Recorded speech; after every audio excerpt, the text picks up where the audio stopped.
With the West Coast Conference Basketball Championships kicking off this Wednesday, preparation is nearly complete for the 2013 tournament.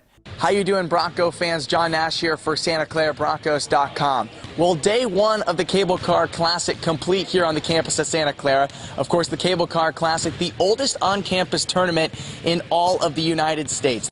Well, Coach, you mentioned recruiting. Obviously, you didn't have to sell BYU to Haley to come back for her 7th year. She knew how great it was. But when you are on the recruiting trail and trying to find high school juniors and seniors, what are some of your big points on why they should come to BYU? Pepperdine on Saturday at 2 p.m. Our very own Nikki Gilday had a chance to talk to her teammate, Katie Hawkins, about playing on national television on Thursday.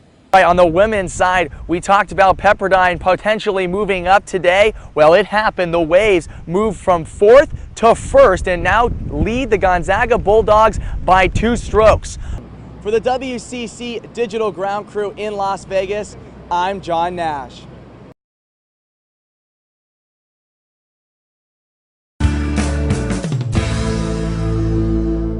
How you doing, Bronco fans? John Nash here for SantaClaraBroncos.com. Well, day one of the Cable Car Classic complete here on the campus of Santa Clara.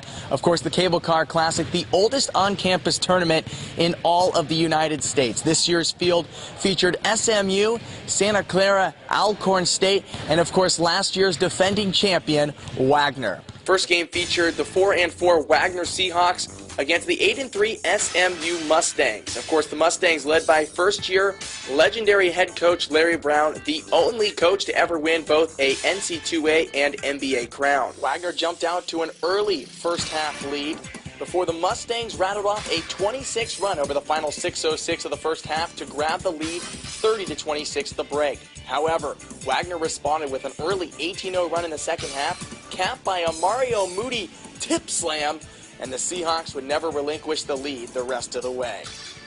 We jumped out on them. We were defending them pretty good. I think we had them shooting about 18% from the field with 6 minutes to go in the first half. We turned it over a little bit, let them score some easy baskets.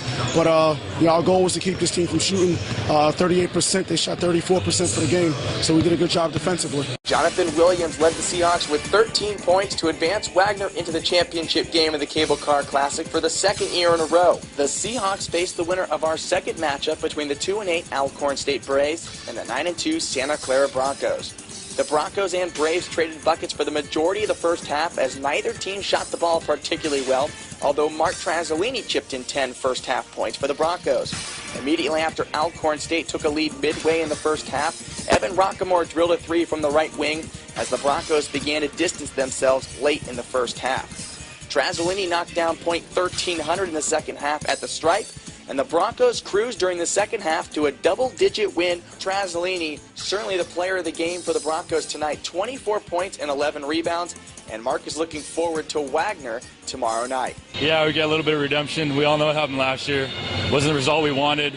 We first won a Cable Car Championship back in my freshman year, so we need to get one in my senior year now. So we have it, a rematch of last year's final would be Santa Clara and Wagner battling it out for the Cable Car Championship. First we'll have the consolation game, a 6 o'clock start, Alcorn State and Southern Methodist University, and then at 8:15 the championship, Santa Clara versus Wagner. That's going to do it here from the Levy Center on day one of the Cable Car Classic. Thanks for watching. For SantaClaraBroncos.com, I'm John Nash.